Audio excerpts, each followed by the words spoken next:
Chers amis, je suis heureux de fêter à tous un bon temps de l'Avent. Cette année, dans le diocèse d'Aire et d'Ax,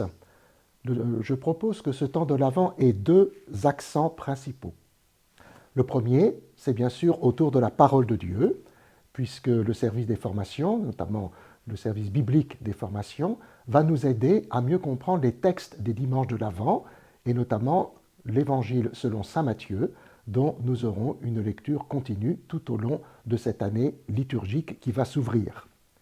Et vous savez que cette année, nous fêtons aussi le 1700e anniversaire du concile de Nicée en 325, qui a bien manifesté contre les thèses d'Arius que Jésus était bien fils de Dieu et qu'il était Dieu au même titre que Dieu son Père et que ensuite le dira un autre concile, l'Esprit Saint. Et donc pour nous préparer à chanter le jour de Noël, le Verbe s'est fait chair, il est important de dire ensemble cette prière et cette parole de Dieu que nous trouvons. Le deuxième axe, c'est que nous terminons, après Noël, l'année jubilaire 2025. Et le dimanche 28 décembre, dans toutes les cathédrales du monde, et donc nous, à la cathédrale de Dax à 11h et à la co-cathédrale d'Aire-sur-la-Dour à 10h30, le dimanche 28 décembre, nous clôturerons dans notre diocèse l'année jubilaire qui, vous le savez, avait comme thème « Pèlerin d'espérance ». Ce thème nous a aidé à vivre notre synode diocésain, Oser l'espérance, dans nos communautés chrétiennes, et il nous aide maintenant à vivre la mise en œuvre afin que nous puissions oser l'espérance dans la mission évangélisatrice de notre diocèse. Voilà pourquoi ce temps de l'Avent est si important pour nous d'accueillir la parole qui se fait chair, l'Emmanuel, Dieu avec nous, qui ne cesse de continuer son chemin avec nous et pour nous.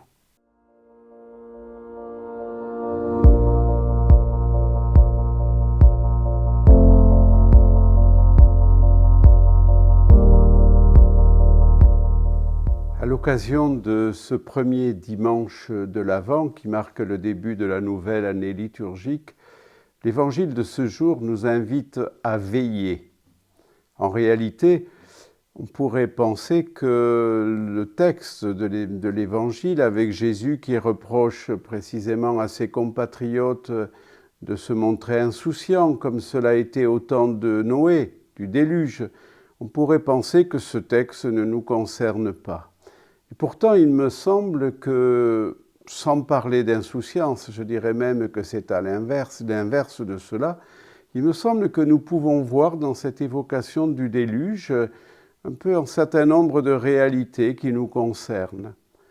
De mon point de vue, je me dis parfois que nous sommes un peu inondés devant toutes les informations qui viennent de partout et qui arrivent de tous les coins du monde et qui sont d'ailleurs rarement réjouissantes. Inondés, noyés, nous sommes même parfois noyés tellement nous ployons sous le poids de la misère de celles et ceux qui nous entourent, avec les épreuves, d'être chers, mais aussi les misères d'un monde aux prises avec la violence, aux prises avec la terreur. On pense bien sûr à Gaza, on pense aussi au peuple ukrainien,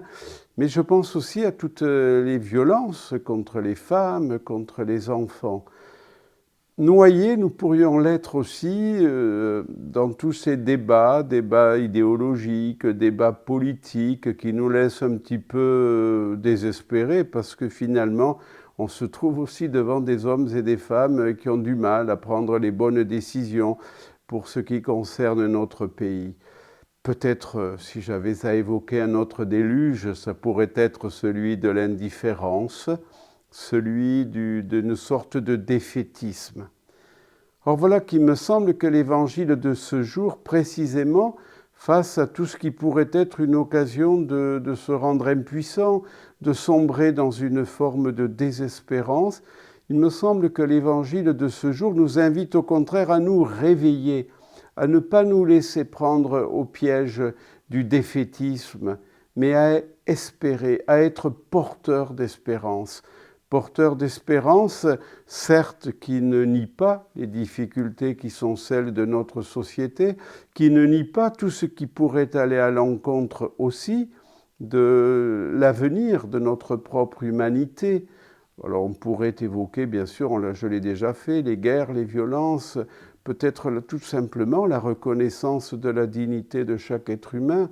mais en même temps porteur d'espérance dans le sens où nous ne désespérons pas de cette humanité dans laquelle nous sommes et de cette humanité que Dieu, en son Fils, a voulu faire sienne. Et ne désespérons pas de cette humanité, nous essayons de repérer, de noter tout ce qu'il y a de beau, tout ce qu'il y a de grand, y compris dans ce monde qui est le nôtre.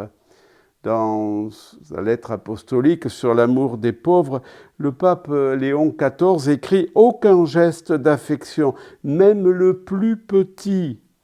surtout s'il est adressé à ceux qui sont dans la souffrance, dans la solitude, dans le besoin, comme l'a été le Seigneur, ne sera oublié. Aucun geste d'affection, le plus petit, c'est notre espérance. »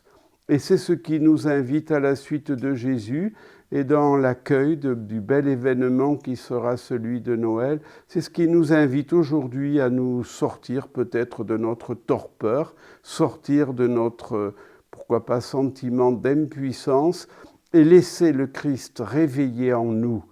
le courage certes d'annoncer l'Évangile, mais le courage aussi de noter tout ce qu'il y a de beau, tout ce qu'il y a de grand,